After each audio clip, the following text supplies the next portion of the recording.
Welcome, dear listener, to Family Shadows, a place where we share the hidden stories of fathers, mothers, and families, stories that remind us how fragile, yet how powerful the bonds of love can be. If you believe in the weight of sacrifice, the quiet strength of parents, and the lessons family life has to offer, we invite you to subscribe and stay close. Each story here is not just told, it is lived, felt, and remembered. Today's story is titled, "My Kids Said I Wasn't Needed Anymore, so I Showed Them What They'd Lose Without Me."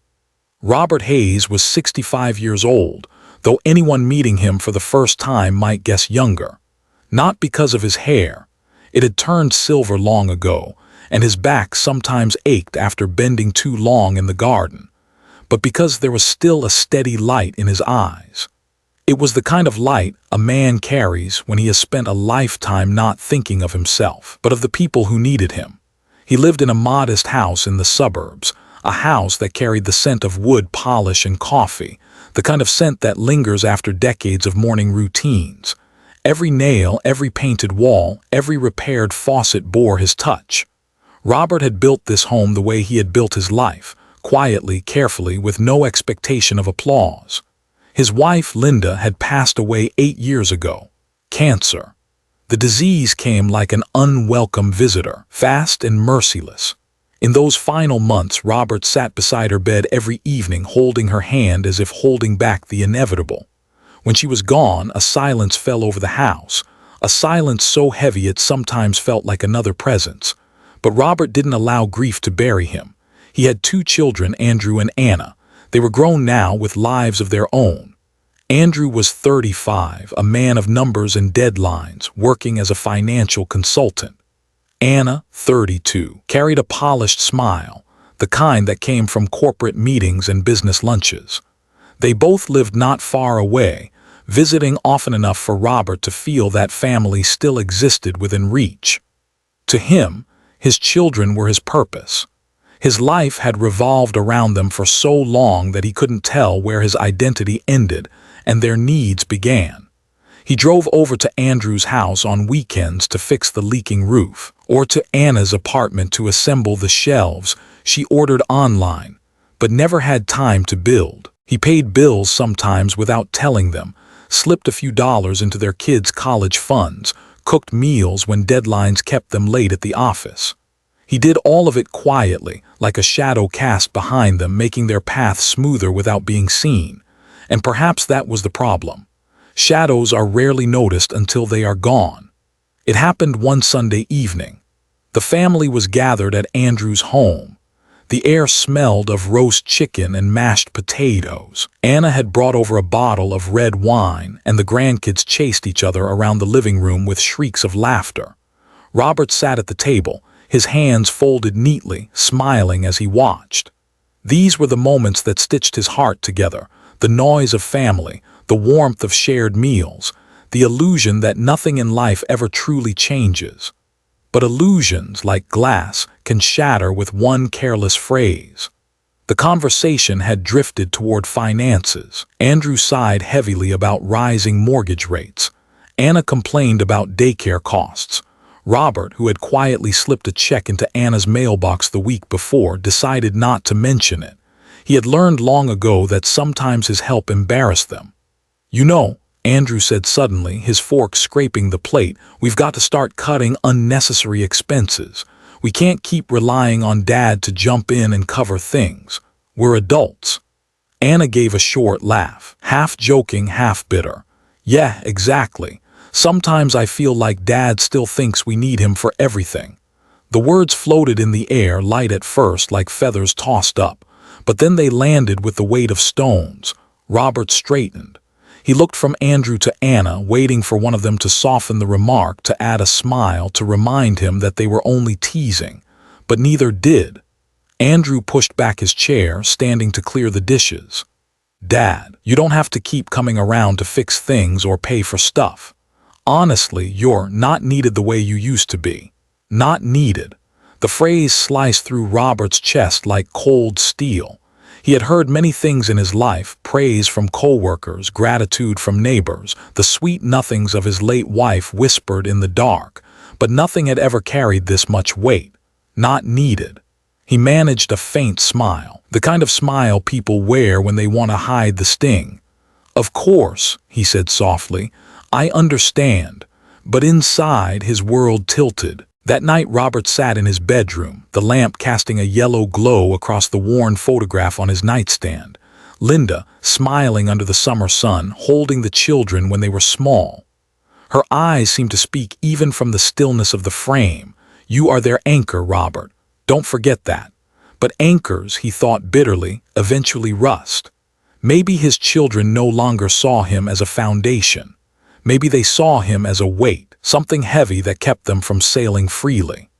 He remembered the years of double shifts, working weekends, skipping vacations so Andrew and Anna could have the things they wanted. He remembered mending Anna's broken bicycle at midnight so she could ride it the next morning, teaching Andrew how to drive by gripping the wheel together, steadying his trembling hands. He remembered the bills he had quietly paid when Anna was fresh out of college, the rent he covered for Andrew when his first job barely paid enough to eat. All those memories, bright in his mind, suddenly dimmed by 4 words, "Not needed anymore." The following days passed in a haze. Robert moved through routines automatically, coffee in the morning, tending to the garden, watching the evening news, but a hollowness gnawed at him. Every creak of the house reminded him of Linda's absence. Every family photo on the wall felt like an echo. He told no one about how much their words hurt. Parents, after all, are supposed to be resilient. They are the ones who absorb pain so their children can stay unburdened. But when the children are grown, when they speak without realizing the sharpness of their tongues, where does that pain go? It lodges in the heart, silent but heavy. One evening, Robert stood by the kitchen window, staring at the rain streaking down the glass. He thought of what Andrew had said. "You're not needed the way you used to be." Perhaps they were right. Perhaps he had outlived his usefulness. And perhaps the only way for them to understand was for him to disappear. Robert woke earlier than usual the next morning. The house, as always, was still and hushed, but there was a new weight pressing on him, heavier than his age, heavier than the creak of his joints. He sat on the edge of his bed, staring at his slippers as though they held answers. Outside, dawn was just beginning to spread its pale light across the neighborhood, touching the roofs, the sidewalks, the mailboxes. A world waking, indifferent to one man's heartache. He moved into the kitchen, brewed his coffee, and stood by the counter as the smell filled the air.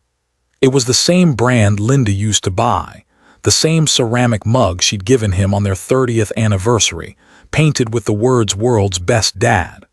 The letters had faded with years of dishwashing, but they still glowed faintly under the kitchen light.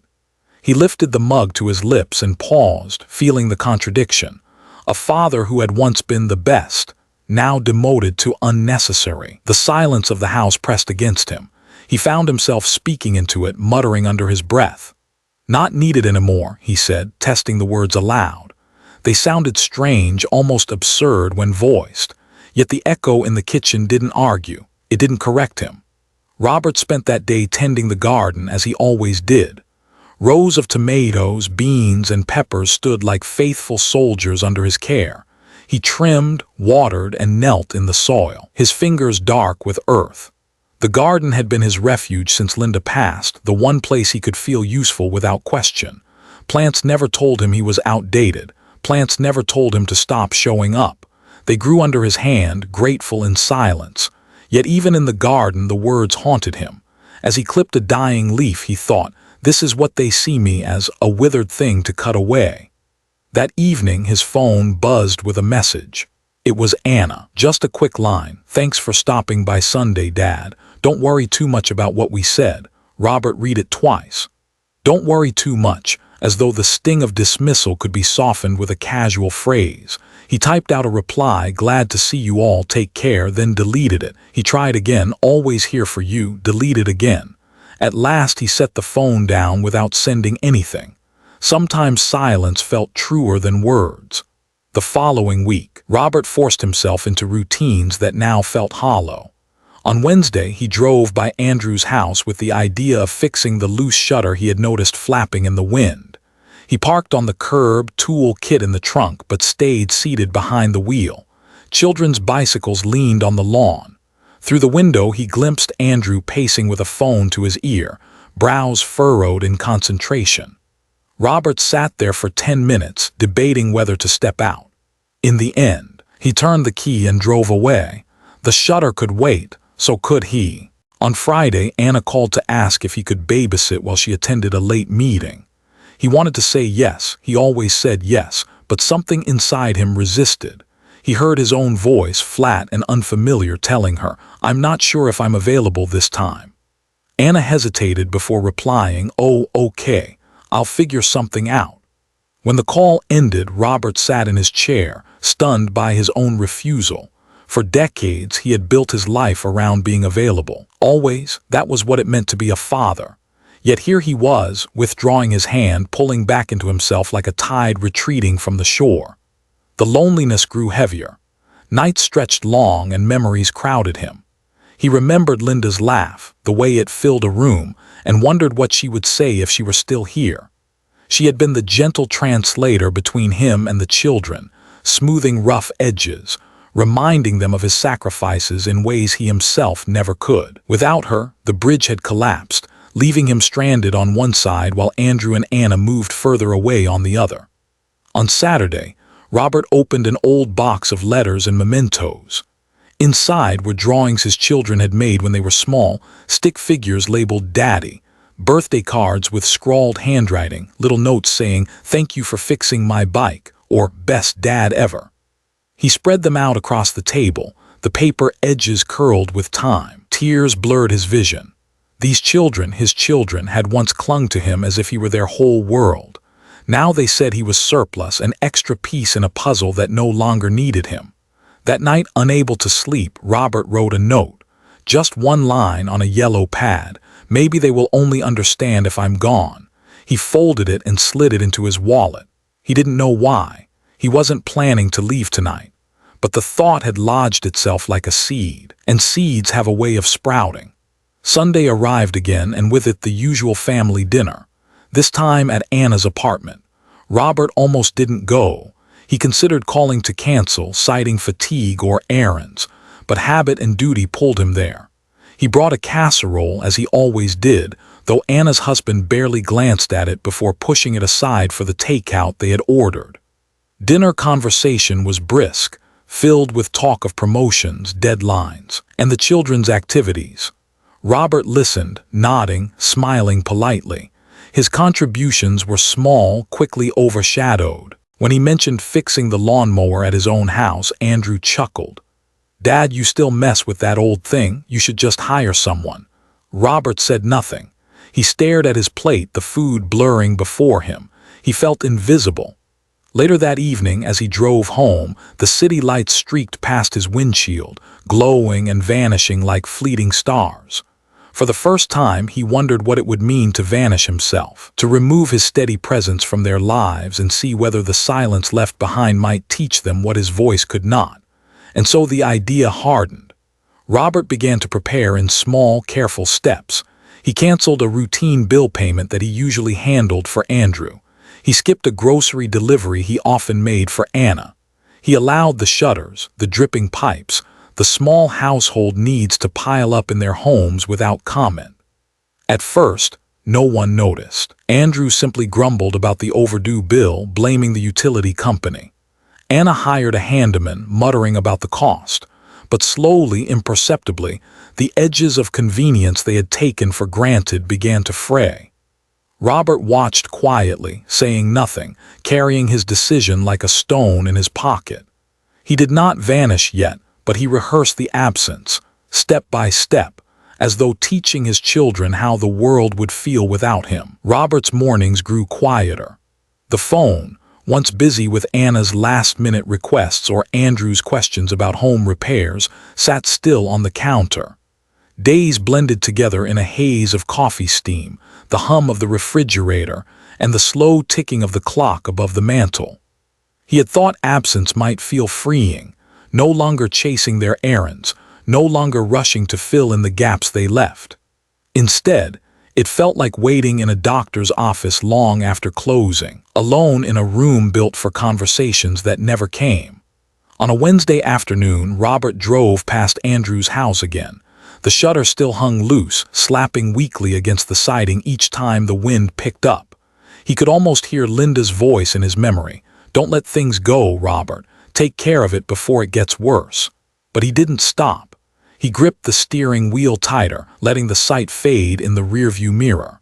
At Anna's apartment complex, the stairwell light had gone out weeks ago.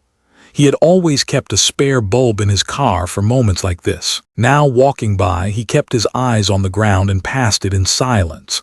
A neighbor's child raced past him and stumbled in the dark corner, catching herself against the railing. Robert's heart ached to step in to fix, to make safe. But he pressed on. The withdrawal began to show its cracks. Andrew called one evening, his voice taut with irritation. "Dad, did you change the auto pay for the gas bill? It's overdue and they slapped a late fee on us." Robert's silence on the line stretched long. At last he said, "No, I didn't handle it this time." There was a pause, then a sharp exhale. "Well, okay, I guess I'll figure it out." The call ended quickly, leaving Robert staring at the phone as though it had spoken something cruel. Anna, too, began to stumble. She showed up late to a meeting because the babysitter had canceled, and there was no grandfather waiting at her door as there always had been. That night she called, her tone careful. "Dad, I was wondering." "Well, never mind, you're probably busy." Robert closed his eyes after she hung up. Busy. The word felt almost mocking. What was he busy with other than learning how to vanish? Inside his home, the absence grew heavier. He had lived alone since Linda's passing, but now it felt different. Back then, he had filled the empty spaces with purpose, tending the children's needs, visiting, fixing, providing. Now, stripped of those roles, the house seemed to echo his solitude louder than ever. The garden grew wilder. The grass crept high at the edges. He let it happen, almost as an experiment. If a man did not maintain what he loved, how long before it stopped resembling love at all? At night, he sat in his recliner with the television murmuring in the background. Commercials for retirement plans and hearing aids flickered across the screen, each one reminding him of the label his children had stamped on him: outdated, unneeded. He reached for the remote, then set it down. The silence was somehow truer. One Friday, Robert attended a community breakfast at the local church. It was something Linda used to drag him to: pancakes, orange juice, chatter with neighbors. He hadn't gone in years, but that morning the silence of his kitchen drove him out the door. People greeted him warmly. "Robert, haven't seen you in ages." They asked after his children, after his grandchildren. Robert nodded, smiled, gave polite answers. But he noticed something: the way their faces lit up when they remembered how often he had helped them in the past. "You fixed our fence that one winter. Didn't you drive my son to school during the strike?" In their voices, he heard a recognition absent from his own families. They remembered, they valued, they saw. Driving home, Robert's thoughts grew sharper. If strangers could recall his worth years later, why did his own children forget it overnight? The turning point came late one evening. Robert's phone buzzed at 9:42 p.m. It was Anna. "Dad," she said quickly, her voice frayed. The pipe under the sink burst. "Water's everywhere, can you?" She stopped herself. Silence filled the line. "No, never mind, I'll call a plumber." Robert sat in his chair, the phone warm in his palm. He could hear the strain in her voice, the panic of someone drowning in small disasters. He could have grabbed his toolbox, driven across town, and fixed it before midnight. He always had. Instead, he whispered, "Okay, call a plumber." When the call ended, Robert leaned back, eyes burning with unshed tears. It wasn't cruelty that kept him seated, it was conviction. If he kept rescuing them, they would never see what it meant to lose him. The next morning, he found himself standing at Linda's grave. The grass around her stone was neatly trimmed, the engraving still sharp. Beloved wife, mother, and friend.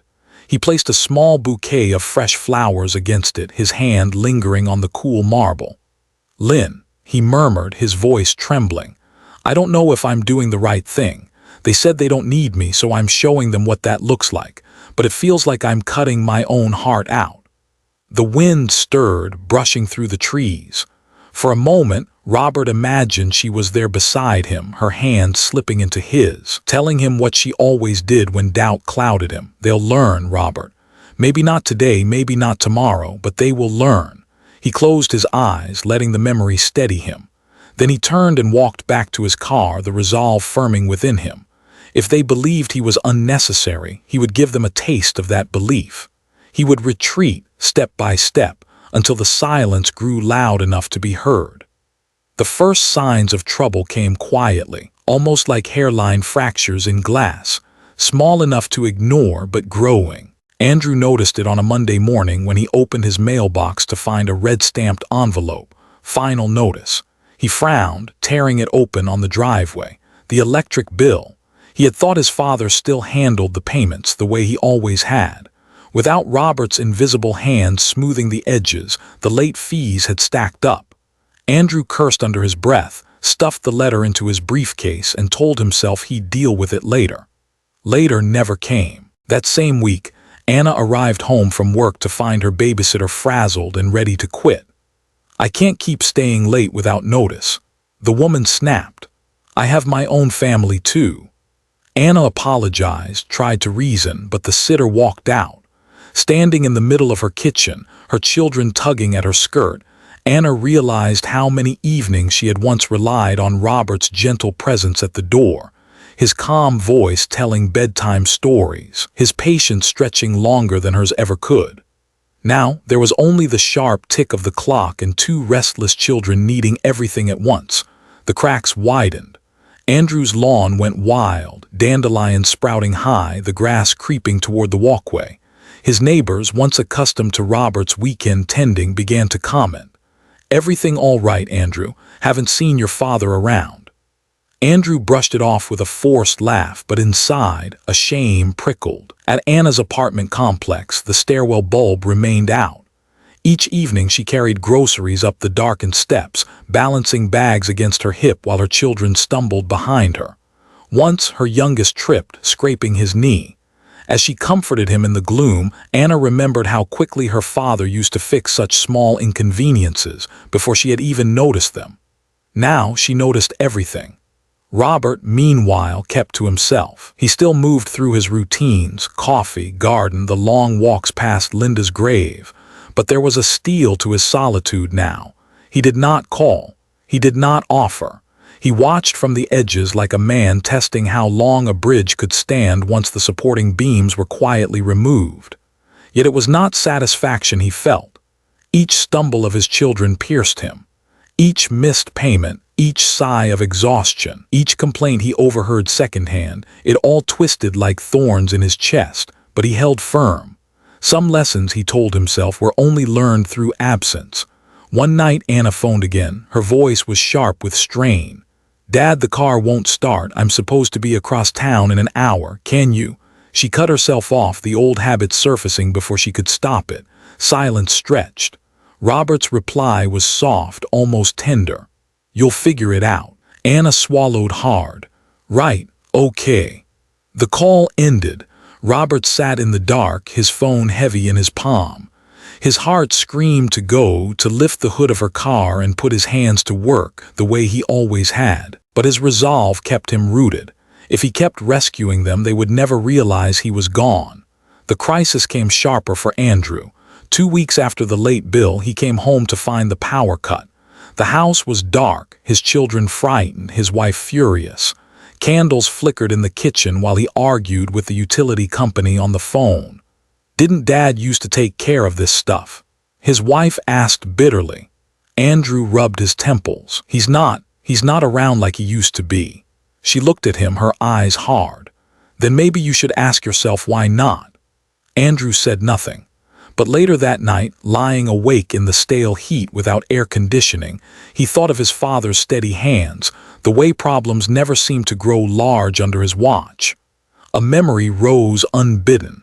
Himself as a boy, watching Robert fix the broken furnace in the dead of winter, the glow of the pilot light reflecting in his father's determined eyes. Back then, Andrew had believed his father could fix anything. Now he had treated that same man as expendable. At Anna's home, the unraveling took a different form. Without Robert to pick up the slack, she fell behind at work. One missed deadline became two. Her boss began to frown in meetings, tapping a pen impatiently as she stumbled through presentations. At home, the children grew restless, their routines unsettled. Bedtime stretched late, homework went unfinished. One evening, Anna sank into her couch after tucking the kids in, exhaustion draped over her like a heavy coat. She picked up her phone, staring at her father's number. Her thumb hovered, trembling. She wanted to call, to apologize, to admit that she was wrong. But pride kept her silent. Instead, she set the phone down and covered her face with her hands, whispering to the empty room, "I can't do this without you, Dad." The room, indifferent, gave no reply, and so the quiet absence grew into something larger. Not a small inconvenience, not a forgotten chore, but a widening void. Robert had stepped back, and with each passing day the family felt the cost of his absence more keenly. Neighbors noticed, friends noticed. Even the grandchildren asked, "Where's Grandpa? Why doesn't he come over anymore?" Andrew and Anna gave vague answers. "He's busy. He's resting."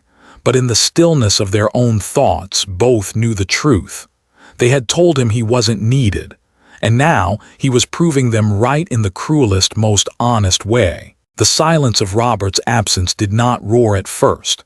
It crept. It bled slowly into corners until one day Andrew and Anna woke to find their lives tangled in its grip.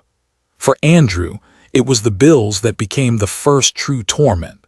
The power outage had been only the beginning. The water company sent warnings. The trash service left a notice on the mailbox. Things Robert had quietly handled for years now landed squarely in Andrew's lap, and each new responsibility pulled at him like weights he hadn't trained to carry. He found himself staying up late, spreadsheets scattered across the kitchen table, muttering curses as he tried to balance numbers that had once balanced themselves. His wife watched him with an expression that was equal parts irritation and pity.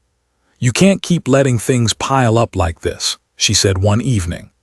"I know," Andrew snapped, rubbing his temples. He wanted to blame someone, her, the system, even his father.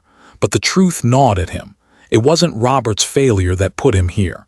It was his own arrogance, his own dismissal. When he finally crawled into bed that night, exhausted, he dreamt of childhood. He dreamt of his father's voice reading him stories in the dark, steady as the turning of the pages, his presence so constant Andrew never imagined a world without it. Waking, he felt the loss like a stone pressing against his chest. Anna's unraveling was less about money, more about time. Time that once stretched just enough because Robert had quietly filled the gaps. Without him, every day ran short. Her children grew restless under her rushed routines. She found herself snapping at them for small things. Spilled milk, missing shoes, a homework assignment left unfinished.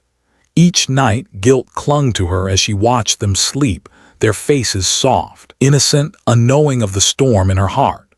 One evening, after a particularly brutal day at work where she had stumbled through a presentation and earned her boss's sharp rebuke, Anna came home to a pile of laundry, dinner to cook, children clamoring for attention. She sat at the kitchen table and broke. Tears spilled silently as she pressed her forehead to her hands. Her eldest, only 8 years old, approached timidly and asked, "Mom, is Grandpa coming back soon? He always makes things easier." The words sliced her open. She pulled her child close, clutching tightly, unable to answer. Meanwhile, Robert lived in a world of echoes. His house, once filled with the chaos of grandchildren's laughter and the steady rhythm of chores, was now too neat, too still. The garden thrived in his care, but even the ripest tomatoes felt tasteless when eaten alone. He thought often of calling. His fingers hovered over the phone more than once, but pride and pain welded him into silence. He told himself he was teaching them, that absence was the only way to show his worth. Yet in the midnight hours, when the house groaned with its old bones and his bed stretched wide and empty, he wondered if he was teaching them or punishing himself. He took longer walks now, drifting through neighborhoods where fathers tossed baseballs with sons, where grandfathers sat on porches telling stories. He watched these scenes with a longing he could not name, then turned back toward his empty home. The community began to murmur. At church, at the grocery store, neighbors asked, "Is Robert all right? Haven't seen him around at the kids' places lately."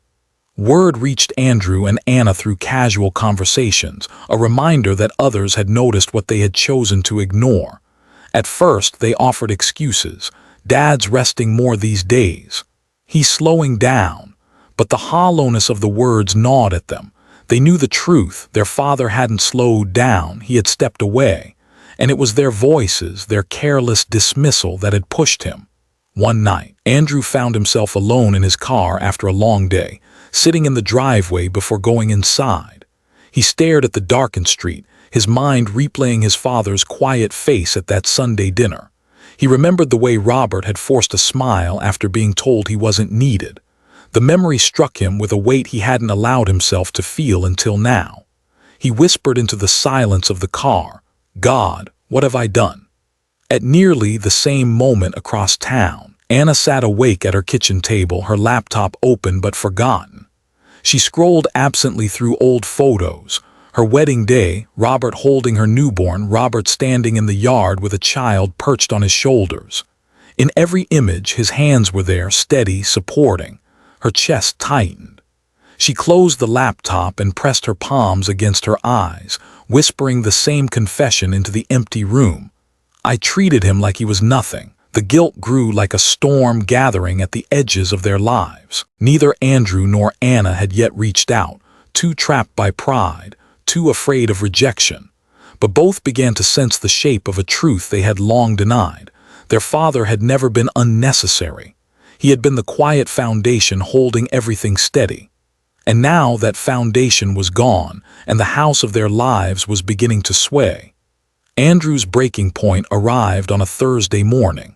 He was already late for work when he discovered the car wouldn't start. He slammed the steering wheel, muttered a curse, and then remembered.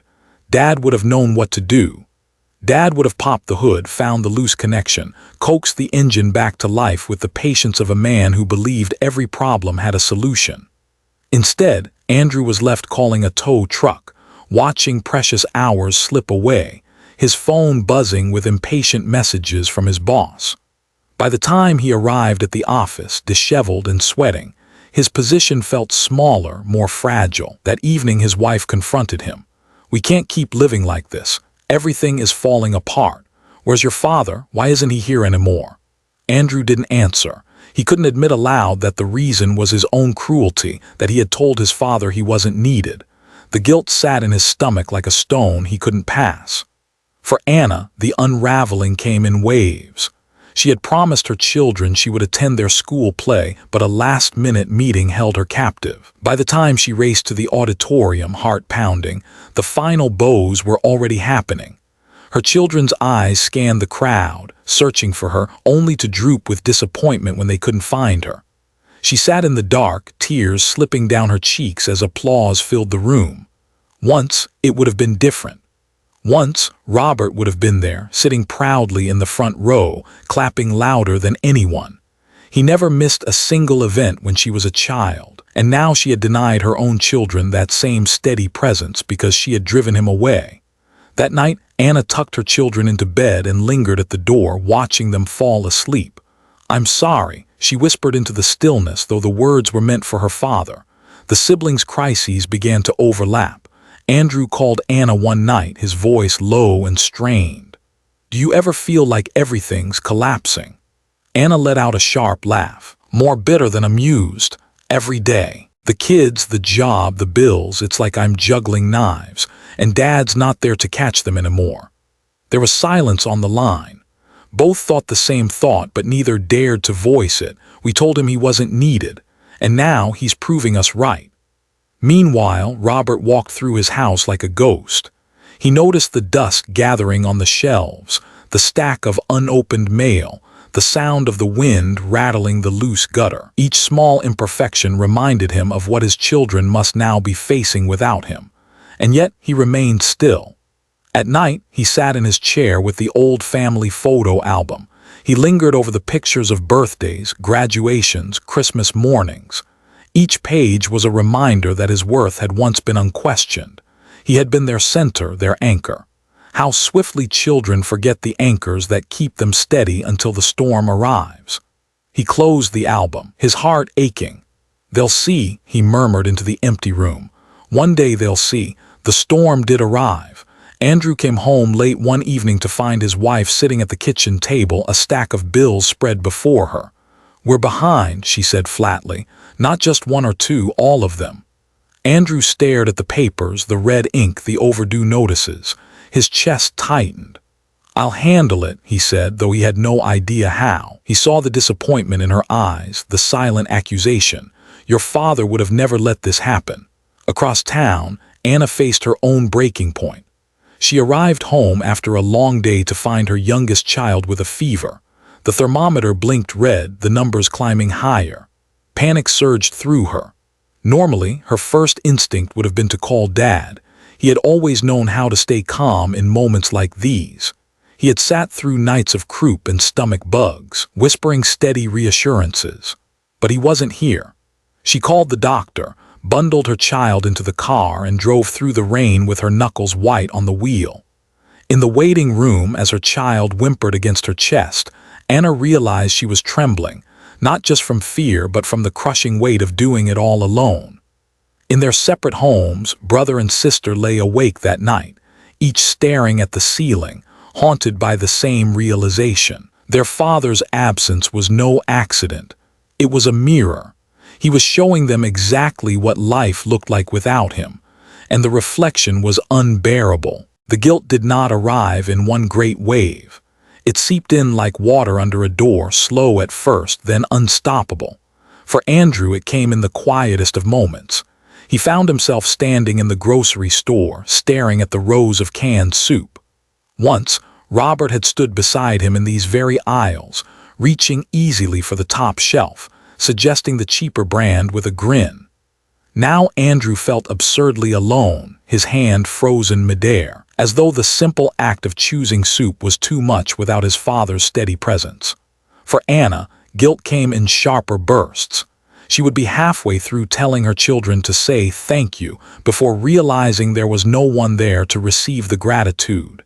She would look around at the messy living room and hear her father's voice in memory. "Leave it to me, Anna. You focus on the kids." The memory left her throat tight, her hands trembling as she folded laundry that seemed to multiply endlessly. Both siblings carried the same unspoken thought: we pushed him away. But pride is a stubborn thing. Even when the truth is heavy enough to bow the shoulders, the tongue resists confessing it. Andrew's wife noticed his silence growing heavier each night. "You should talk to your father," she said gently one evening. Andrew shook his head. "He won't want to hear from me." "How do you know?" "Because I told him he wasn't needed." The words tasted like ash. Andrew pressed a hand against his forehead. "How do you come back from that?" Across town, Anna found herself at the park with her children. She sat on the bench, watching them chase each other across the grass. A little girl tripped, her knee scraping the pavement, and began to cry.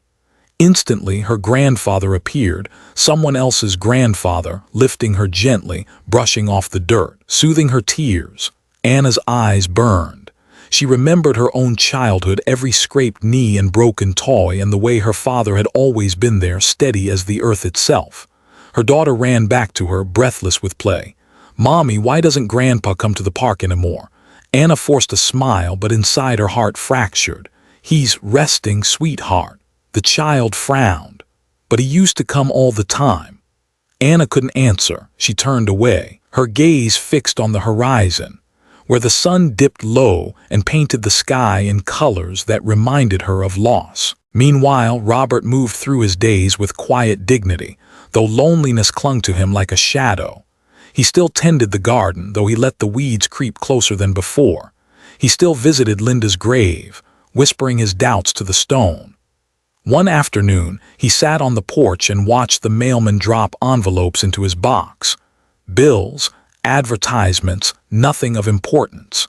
He thought about what it would feel like to see one letter with his children's handwriting, to know they had reached out first, unprompted, not out of convenience but out of love.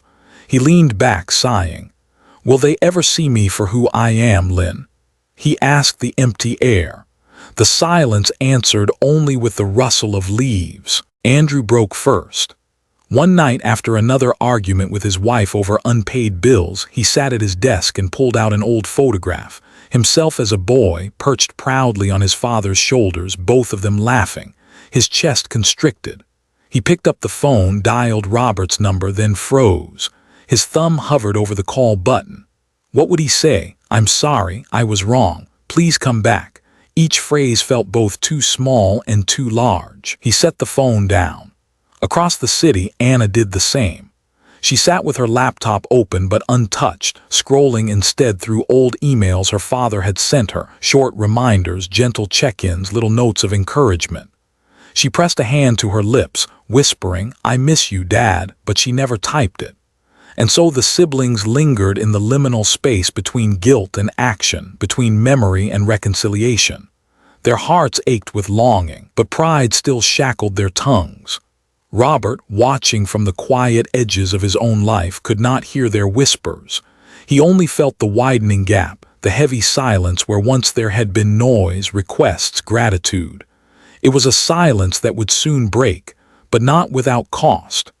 The night Anna finally decided to visit her father, the sky was heavy with summer rain. It wasn't a thunderstorm, not yet, just a steady sheet of water that blurred the streetlights and turned the roads into mirrors.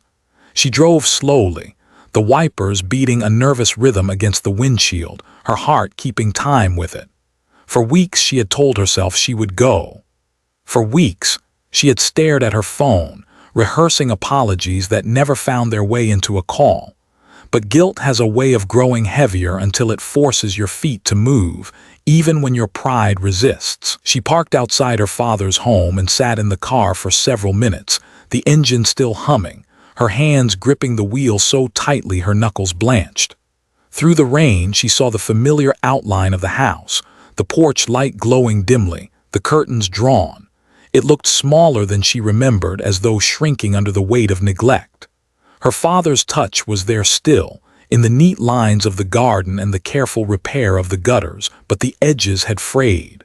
Finally, Anna turned off the ignition, stepped out into the rain, and walked to the door. She raised her hand and knocked, 3 times, firm but trembling. Inside, Robert sat in his armchair, the television murmuring faintly in the background. The knock startled him. Few people came unannounced anymore. He turned the volume down, listening. For a moment he thought perhaps it was the neighbor or the mailman with a misplaced package, but something in the rhythm of the knock, hesitant, uneven, pulled at him. He rose slowly, joints aching, and opened the door. There stood Anna, rain dripping from her hair, her eyes wide with something between desperation and shame. "Dad," she said softly, her voice nearly drowned by the rain. Robert's first instinct was to step aside, to welcome her in as he always had. But the memory of her words, "Sometimes I feel like Dad still thinks we need him for everything," rose like a wall between them. He gripped the door frame, steadying himself. "What are you doing here, Anna?" She swallowed. I just wanted to see you." Robert studied her face. She looked tired, older somehow, the glow of confidence stripped away.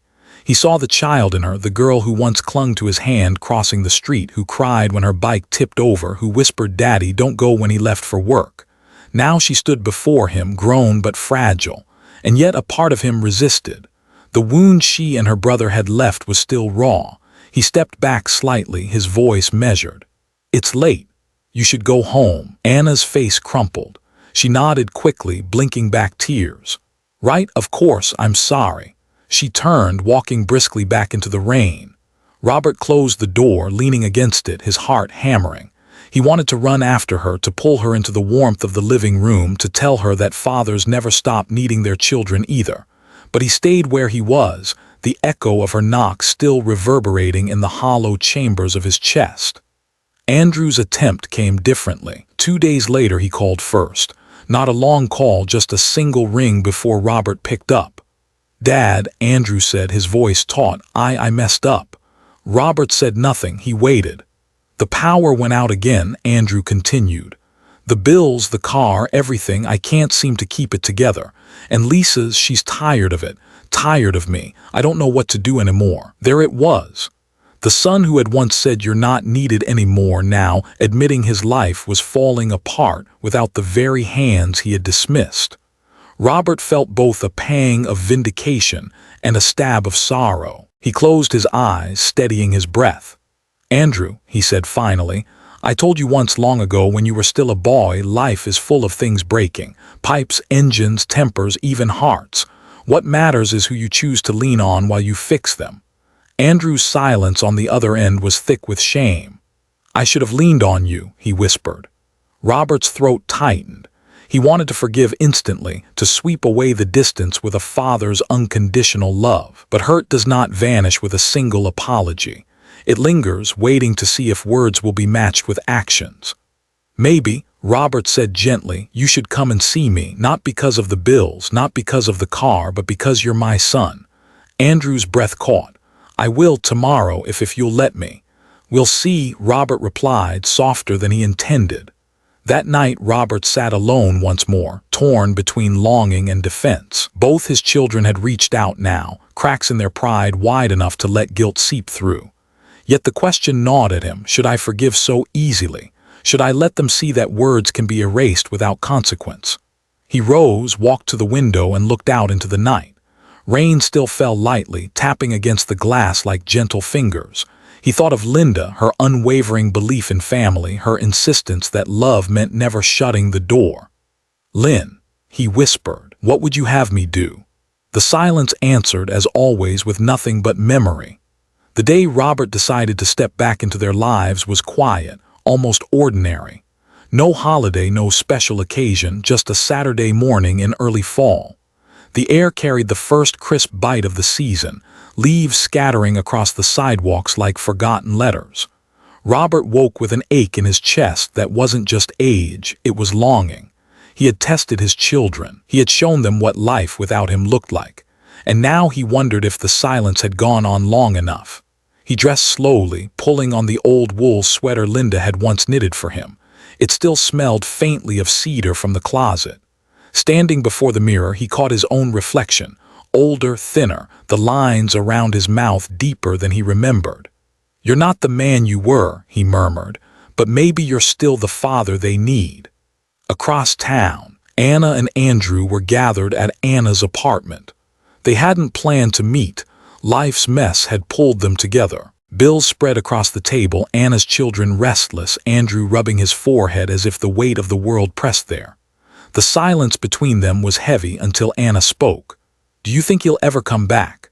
Andrew's jaw tightened. "I don't know, maybe we don't deserve it." At that moment a knock sounded at the door. Anna froze. The sound was so unexpected it seemed almost unreal. She rose, heart hammering, and opened the door. There he was, Robert Hayes, standing in the hallway, the morning light framing him, his silver hair damp with dew. He held nothing in his hands, no toolbox, no groceries, no bills to cover, just himself. For a long moment no one spoke. The children gasped first. "Grandpa," they cried, rushing to him, wrapping their small arms around his waist. Robert bent down, hugging them tightly, his eyes stinging. Anna's lips parted, but words failed. Tears blurred her vision. She stepped aside, allowing him. Andrew remained seated, his body stiff, but his eyes betrayed the storm inside him. Robert entered slowly, his presence filling the room in the way sunlight floods a space after a long storm. He glanced at the bills on the table, the weary lines on Anna's face, the tightness in Andrew's shoulders. Everything spoke of struggle, everything spoke of absence.